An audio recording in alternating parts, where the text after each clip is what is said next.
मनाई जाएगी। मवेशी मंडियों में खरीदारी उरूज पर बच्चे और लड़के जानवरों के नाज नखरे उठाने में मगन। कसाईयों की तलाश भी जारी। नखरे आसमान पर, छुरी भुगतने वालों की भी चांदी हो गई। कोरोना SOPs धरे के धरे रह गए। अब तो जानवर चाहिए, तगड़ा भी और सस्ता भी, अच्छा भी। व्यापारियों के मिजाज आसमानों पर, खरीदारों के दाम में आने को बिल्कुल भी तैयार नहीं।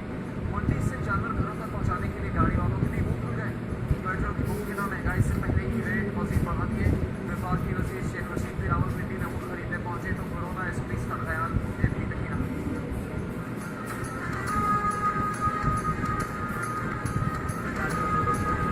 मवेशी मंडियों में खरीदारों और व्यापारियों में भाव ताव।